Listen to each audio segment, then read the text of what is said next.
All right, thank you everyone. Thanks to Jim and Tim for having me as always. My name's Aris and this was the intermediate class here at Springs Rhythm. So we talked about a roll and roll out with a body catch, and Jennifer was helping me. I'll show this from both sides. This is kind of the finished product, and then we'll go through kind of the steps that we took to get here, all right? So this was 1, 2, 3, and 4, and 5, 6, 7, and 8, 9, and 10. And then starting from this side, 1, 2, 3, and 4, and 5, 6, 7, and 8, 9, and 10, finishing and closed. First thing we talked about was just leaders and free spins.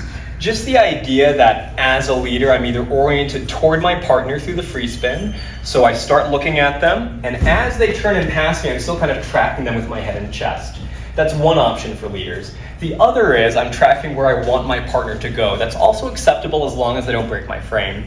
So just this kind of basic theory that leaders are either looking at their partner or where they would like their partner to go. I can also lead free spins like this. That's totally fine and acceptable as long as I don't break my frame. So the first kind of drill we did was just having both partners stay square and parallel to each other, find a little connection, so just wait behind the middle of your feet, so you've got some type of tension on the connection here. And now leader is finding out what kind of range of motion they had, and follower is giving them some feedback on, well, when does my frame break if I'm turning away from my partner? So I want to make sure that that doesn't happen. So now that I have my range of motion, I can think about keeping this angle and either looking at my partner or away as I do this. And one easy kind of trick that helped was even if I'm looking away down slot, thinking about if I had writing on my shirt or something, my partner should be able to see and read that. Also, I don't want to prep early and bring my hand across. So the idea is on 1, my hand and my body is going straight down line, then the hand comes across later. The other benefit of having this slightly more open angle, it isn't just aesthetic. As I turn my body slightly to my left, that should be enough to prep my follower just a little bit, just enough. So I don't need to lawnmower crank start my follower into this prep, yeah? So I'm keeping this open angle, I turn slightly, and that's enough of a prep. Now from the follower side, we talked a little bit about frame, and just the idea that we should have some kind of external rotation in our shoulders. So the idea that we are turning our palms forward from our shoulders without shrugging up and without squeezing back excessively, without arching our back or pushing our chest forward, just that rotation from, this would be like internal rotation, this is external rotation. So I want as a follower to have this rotation, and now keeping my shoulders in that same position, I'm going to find my basic frame with my knuckles, wrist, and elbow all in line with my shoulder. And now this is my basic frame position as a follower. So from here, the idea is if we have this frame and we have some, again, just basic stretch, we can feel a leader's weight transfer side to side. We can also feel some degree of prep as well. So again, just the action of a leader turning to the side is enough to prep a follower. We don't need to use our arms so much to pull across the slot. So for followers, we talked a lot about kind of spotting our slot on free spins. And just the idea that at my exact eye level with good upright posture and my chin level, that's my spot on the wall. I'm not spotting my leader. They could be moving in and out of the slot. In fact, they probably will. And if I try to look for them, I might fall off balance. So I'm trying to keep my own slot. Now, the drill I gave people was to look backward in the mirror. So for example, in fact, I'll show it from this side first. So I'm looking at the wall in front of me through 1, through 2, and I mentioned that on the strike of 2, I'm not over-committing my weight forward. I don't want my weight to get all the way to my left foot until 2 and. So I can think about striking, with good turnout of course, with the weight of my body over my right foot.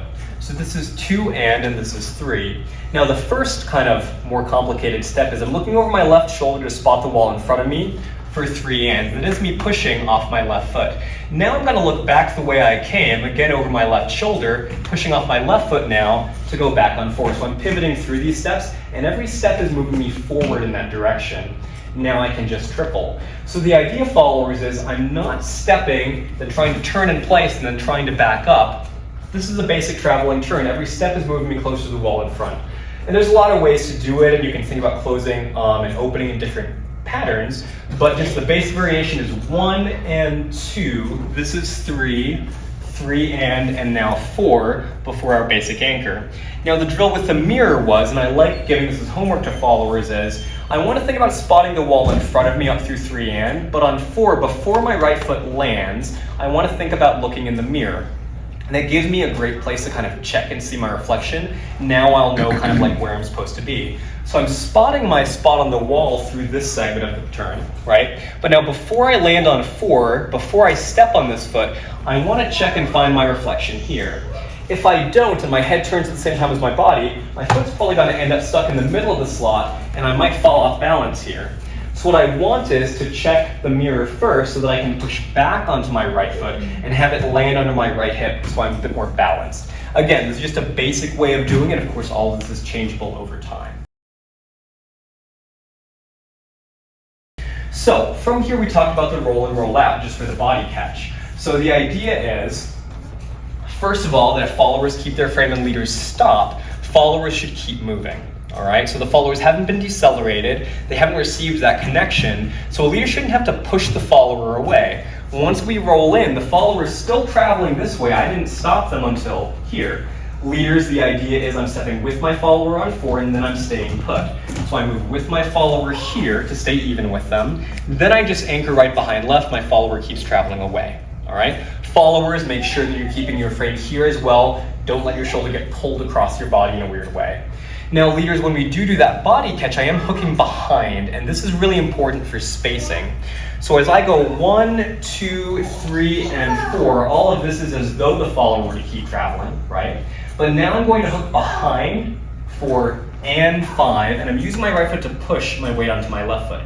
If I don't, I probably won't get here in time or with enough space. So I can think of this, leaders, as 1, 2, 3, and 4, hook 5, and now I'm catching with my hand on the base of the follower's ribcage, and I am moving with them onto the step to decelerate. From here I lead out, that is again boom ticks, this is on 6, and then I have 7 and 8, 9 and 10. We had 2 options for that. The first was that goal of enclosed, but we can also just have this happen in open.